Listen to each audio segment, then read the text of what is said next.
And then suddenly, in the middle of the night, a sentence came to me, and I rushed downstairs and wrote it on. But at the same time, I was no more. It was just that I woke up in the night and there was no one. And what did no one write down? What was the sentence? Oh, no one wrote down. It's on page 4 of the Open Secret. It's one paragraph. But it was the basis of the Open Secret. Right. And of course it was a communication that was coming out of no one. Right. So the Open Secret, I didn't write the Open Secret. I don't give meetings. There's no one sitting here. This is what's happening. So that is very hard for someone to grasp, especially someone that hasn't done a lot of seeking in themselves. That they see you, they know you have a name, Tony, and you have a red sweater and a blue shirt, and the guy's saying there's no one there. That's a tough one. Okay, it's not tough. It's not difficult. It's impossible. As far as the individual is concerned, there's no way that the individual can even conceive, but certainly sense, the idea that there is no individuality, that there's no one, and all there is what's happening. It's impossible. It can't happen because the nature of individuality is to be separate and seek. So it's always moving forward. It's always moving, looking for something. What's next? What's next? Where can I get to?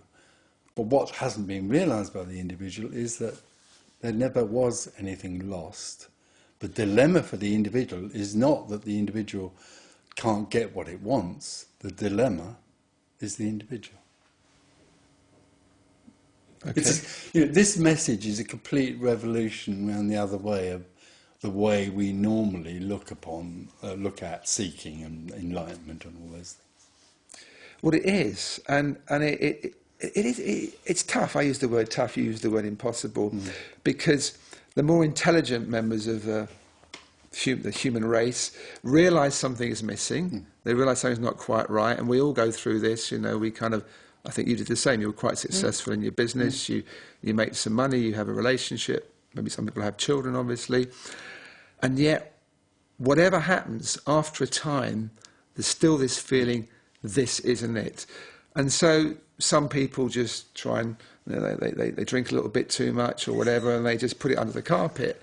Other people that may be a little bit more, I would say, intelligent, aware, whatever. Sensitive, they think, well, this isn't quite right. I'm going to do something about this, because in our society, it is very much a doing society. And it is that ultimate dilemma that they're, in a way, being intelligent, in quotes, and yet it doesn't work. No, of course it doesn't work, because they're trying to do something and get to somewhere. What the Open Secret is saying is there is no way to get to. And of course, more importantly, there is no one to get there. The whole idea that there's such a thing as individual free will and choice is totally exposed as a fallacy. But it's the most difficult message of all in my recent thing on the website. There's nothing for sale. There's nothing for the individual. I would go as far as to say that the individual actually doesn't want this, because the individual fears most its own absence. But something happens around you, because we've had other people on Conscious TV, and I've also talked to people that haven't been on Conscious TV, that said the same thing.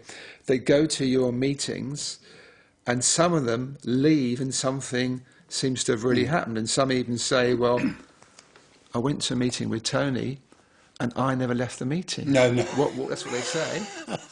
And I think, well, it's not just one person, it's more than one. It's happening a great deal. You see, really, I'm sorry. No, the thing that happens is resonance happens. It's not a conceptual. This message isn't about words or ideas. What happens is something resonates. Something is remembered. And what is remembered is the beingness of childlike wonder.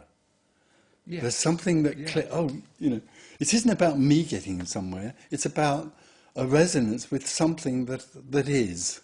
Yes. And so what drops away is the idea of me getting somewhere.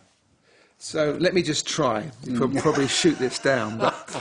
But is it a possibility that something is vibrating in you, something latent is vibrating in someone else, and something kind of gets activated? Yeah, okay, so it isn't in me.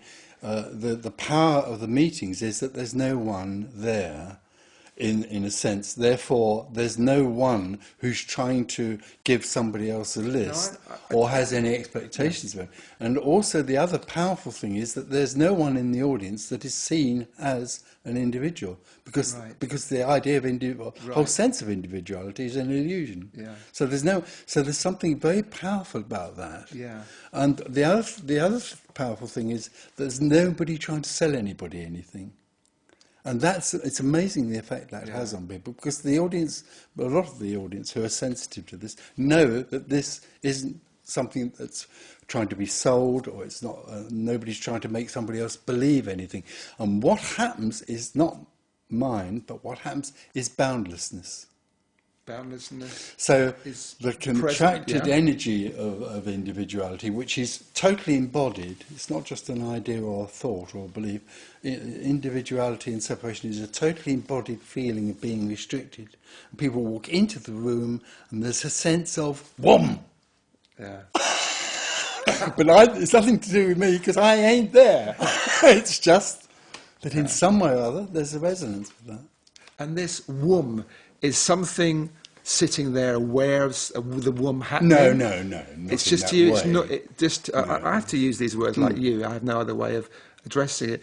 For you, it's just normal somehow that the womb is it's always there already. In a Yeah. sense, everything is new, everything is boundless already. So I can't say, oh, Mary's just popped or something.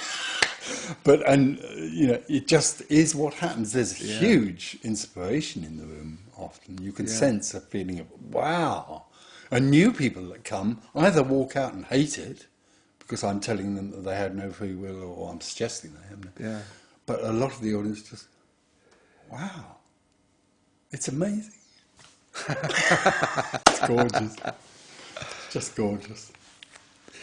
So, what's your feeling about the whole Osho thing now?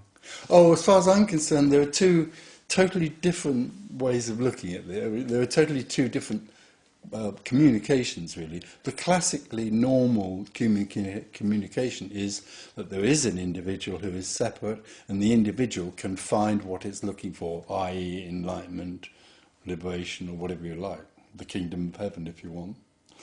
And that is completely divorced from what is being spoken of out of the open secret. And not only the open secret, there are other people, very few, who are communicating this message, that this revolutionary message, that in fact there is no one, there is no individual, and there's nothing that can be done. Yeah. It isn't then saying that you can't do anything, because then it would be implying that there's a you there that can't do anything. Yeah. It is saying there is nothing that can be done. There's nothing that needs to be done, because everything already is whole. But that's largely conceptual. That's words. I mean, some people say, oh, the I is just a thought, or a separation is just a belief. So if you see through it, then it'll vanish. That's talking about the symptom. The thought of being separate is a symptom of being separate.